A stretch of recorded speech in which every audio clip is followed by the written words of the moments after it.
Bonjour tout le monde, aujourd'hui je vais vous faire un petit audio de Albert Moukaïber qui parle de l'impuissance acquise, sujet qui me tient beaucoup à cœur parce que je vois bien à quel point si je ne me bougeais pas un peu les fesses dans ma propre vie, je serais tenue par ce principe d'impuissance acquise. Parce que petite, j'avais en moi une forme de faiblesse interne face au monde.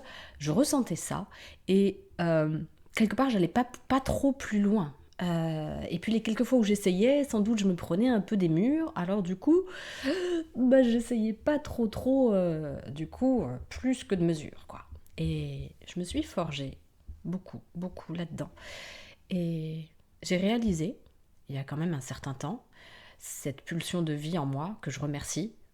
Et je vous souhaite tous d'être très à l'écoute de cette pulsion de vie. Parce que c'est elle qui va vous déclencher tous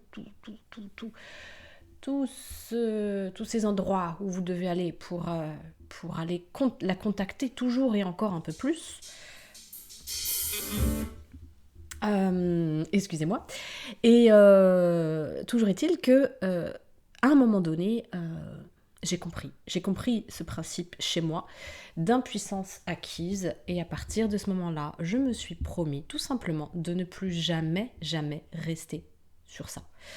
Et de toujours me souvenir que ça n'est qu'une forme d'illusion. Et quand je suis tombée sur cette vidéo de Albert Moukaïber, dont je vous mets le lien dans le descriptif, allez la regarder, c'est beaucoup plus simple directement, parce que vous avez tous les schémas, vous aurez tous les schémas, il va vous montrer des schémas, et donc vous aurez le visuel en plus de l'auditif. Mais je voulais vraiment je voulais vous partager mon opinion sur la question. L'impuissance acquise, c'est... comment je peux dire ça? Vous voyez, imaginez, vous êtes dans une cage et la porte de la cage, elle est fermée. Et jamais ça vous prend l'idée de la pousser pour sortir de la cage. Vous souffrez dans cette cage. Vous finissez par vous résigner, mais vous souffrez dans cette cage. Vous n'êtes pas bien, vous sentez bien que votre place, elle est dehors, en dehors de la cage. Et jamais vous avez l'idée de pousser la porte. Et la porte, elle est juste, elle est même pas, c'est même pas, il y a même pas de clenche, il y a rien. Hop, vous avez qu'à la pousser pour voir que vous pouvez aller dehors. Bien sûr que ça fait peur d'aller dehors, on est d'accord, hein, on connaît pas, c'est l'inconnu, ça fait peur. N'empêche que la porte, elle est ouverte. Et si moi, je prends l'excuse, consciente ou inconsciente, que de toute façon, je peux pas aller en dehors de la cage puisque je n'ai pas la clé, et puisque la porte, elle est fermée, eh ben, je risque même pas d'aller voir si ça pourrait être peut-être mieux en dehors de la cage. Et rien ne m'empêche après de rester dans la cage. Mais au moins je l'ai choisi. Que si je pense que je ne peux même pas en sortir. Voilà. Bon, je vous laisse avec la vidéo. Enfin, l'audio plutôt. Ciao et bonne écoute. Facteurs assez importants qui modulent comment on fonctionne. Et ces deux facteurs découlent d'un même principe qui s'appelle le locus de contrôle. Je ne sais pas si vous connaissez ce mot. Locus, ça veut dire lieu. Et c'est comme si schématiquement, on a deux extrêmes. Le locus de contrôle interne, c'est toutes les choses que je considère que je peux contrôler dans ma vie. Et ce qu'on appelle un locus de contrôle externe. C'est toutes les choses que je considère que je ne peux pas contrôler dans ma vie, que je dois subir. Par exemple, maintenant, pour moi, mon locus de contrôle interne, c'est ce que je vous dis. Mon locus de contrôle externe, c'est ce que vous en pensez. Épictète expliquait cette idée d'une autre manière.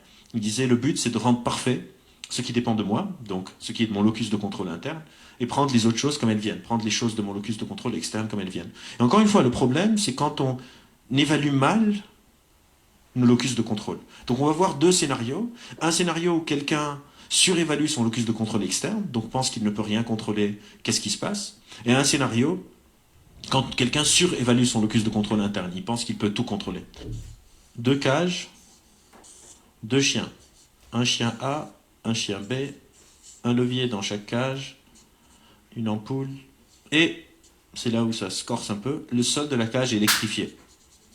Et ça, c'est la première phase, donc la phase d'apprentissage. Ce qui va se passer, c'est quand la lumière diminue, ça annonce un choc électrique, le chien commence à se faire choquer, il ne sait pas quoi faire, il essaye de fuir, il ne peut pas fuir, donc il voit un levier, il se dit tiens, je vais appuyer sur le levier. Et quand le chien A appuie sur le levier, les chocs électriques s'arrêtent. Donc ce qu'on va apprendre au chien A, c'est le facteur choc électrique dépend de son locus de contrôle interne. Il peut l'impacter. Pour le chien B, on va faire la même chose. La lumière se faiblit, un choc électrique arrive, le chien essaye de s'enfuir, puis il voit le levier, il appuie sur le levier. Et pour le chien B, quand il appuie sur le levier, il ne se passe rien. Les chocs électriques continuent. Donc on va apprendre au chien B que le facteur choc électrique dépend de son locus de contrôle externe. La deuxième phase, on va reprendre les chiens A et B et on va les mettre dans une autre cage qui ressemble à ça. La différence principale, c'est qu'il n'y a plus le levier. Par contre, la cage est séparée en deux par un tout petit muret. Ce que le chien ne sait pas, c'est que la deuxième partie de la cage n'est pas électrifiée et cette partie est électrifiée. On met le chien A dans cette partie de la cage, la lumière baisse, il sait qu'un choc électrique arrive, il cherche le levier, il ne le trouve pas, il panique, mais le chien A a une connaissance que le facteur choc électrique, c'est son locus de contrôle interne, qu'il peut agir dessus. Il va traverser la cage, et quand il arrive là, il va se dire « Ah tiens, ici, c'est pas électrifié, je suis en sécurité. » Et à partir de ce moment, à chaque fois que la lumière baisse, le chien sait qu'il doit aller dans la deuxième moitié de la cage. J'imagine que vous savez où est-ce que je veux en venir. Quand on prend le chien B, on le met dans cette moitié de la cage, donc il faut juste qu'il fasse ça pour qu'il soit en sécurité. On le met dans cette moitié de la cage, la lumière baisse, qu'est-ce qui se passe? Il se couche. Il développe ce qu'on appelle une impuissance acquise. Le facteur choc électrique est revenu dans son locus de contrôle interne. Le fait qu'il n'en doute pas, qu'il se fie à ses connaissances, fait qu'il n'agit plus. Même s'il a la chance de changer sa situation, il essaye même plus. L'impuissance acquise, c'est quelque chose qui touche beaucoup les humains. Par exemple, c'est un des facteurs principaux, on pense, face à l'inaction écologique. On se dit, de toute façon, je peux rien faire, donc on n'essaye même pas. Demain, il y a des élections, il y a beaucoup de gens qui disent bah, le vote, ça sert à rien, donc moi, je vais pas voter. C'est une forme d'impuissance acquise. Allez demander aux Anglais si ça sert à quelque chose, le vote. Je pense qu'ils ont beaucoup d'opinions dessus. Après, on peut ne pas vouloir voter et avoir une vraie motivation. Et ça, c'est le droit de tout le monde. Pour une promotion, une femme attend d'avoir un niveau de compétence beaucoup plus élevé que les hommes avant de postuler, parce qu'elle se dit qu'elle ne va pas l'avoir. Et donc, elle est dans une forme d'impuissance acquise où elle imagine qu'elle ne peut pas l'avoir, et donc elle ne présente pas. Et vous vous retrouvez dans des situations très absurdes où vous avez des managers qui sont moins compétents que leurs employés à cause de ça. C'est à chaque fois que vous pensez et que vous vous limitez vous-même dans une action à cause d'une fausse croyance, d'une fausse perception, où vous sous-estimez les choses sur lesquelles vous pouvez agir. Donc ça, c'est le premier facteur, l'impuissance acquise. L'impuissance acquise est souvent très difficile pour la personne qui est impuissante. L'illusion de connaissance, c'est quelque chose qui fait souffrir l'entourage de la personne. On va surestimer drastiquement notre connaissance à partir de très peu de connaissances. Donc sur ce graphe, vous avez la connaissance et ici la confiance. Et si vous remarquez, à partir de très peu de connaissances, on a un facteur de confiance très élevé. On appelle ça affectueusement le sommet du mont stupide. C'est quoi être stupide? Être stupide, pour moi, c'est avoir un énorme décalage entre ce que je crois que je sais et ce que je sais vraiment. Parce que si je sais que je ne sais pas, je suis pas vraiment stupide, je peux apprendre. Et l'apprentissage suit souvent cette courbe. À partir de très peu d'informations, bim, on a un facteur de confiance très important. On surestime énormément notre locus de contrôle, mais pas d'action dans ce cas-là, mais de connaissance. Et si je continue à apprendre, je commence à prendre conscience que merde, je ne sais rien, on se retrouve dans ce qu'on appelle la vallée du désespoir. Et là, on commence à vraiment apprendre. Et ça cause un problème. C'est que des gens qui savent plus que les autres, eux doutent d'eux-mêmes et eux sont sûrs. Ceux qui ne savent pas sont sûrs d'eux, et ceux qui savent doutent.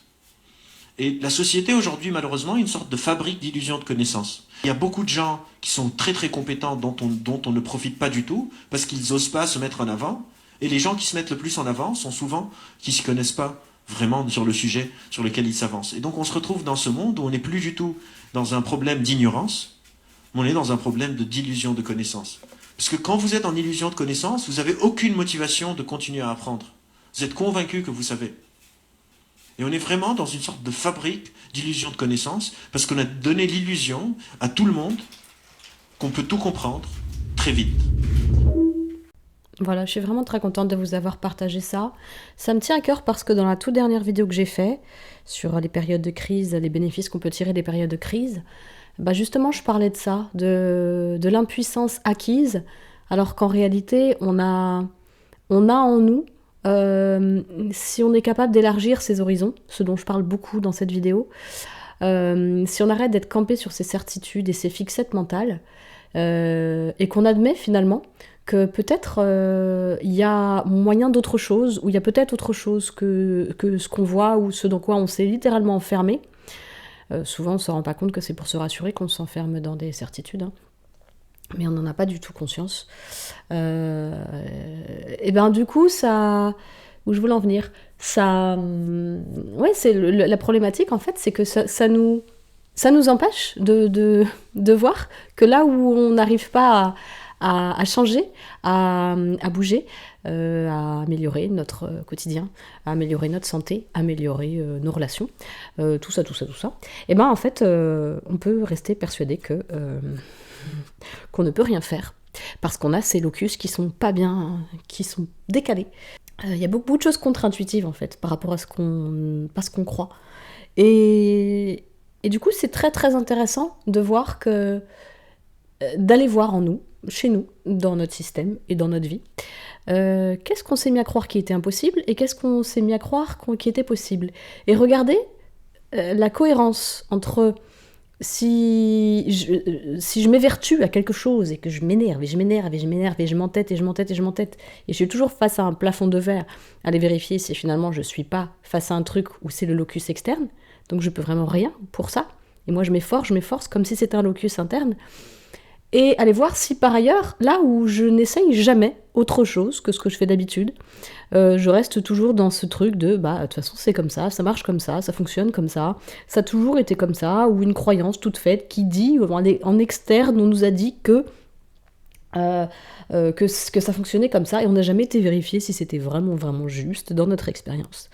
Et résultat, on peut rester enfermé dans cette fameuse cage pendant très très longtemps. Et puis se dire c'est comme ça, le fameux c'est comme ça. Oui, il y a des c'est comme ça, mais sur quoi on met des c'est comme ça? Est-ce qu'on met le c'est comme ça sur quelque chose sur lequel on peut vraiment rien faire? Ou est-ce qu'on met le c'est comme ça sur quelque chose sur lequel on peut faire quelque chose? C'est intéressant d'aller voir, voilà, petite piste. Je suis très très contente de vous partager ça parce que moi je sais que c'est un gros sujet dans ma vie. C'est peut-être même le premier. À bientôt, ciao!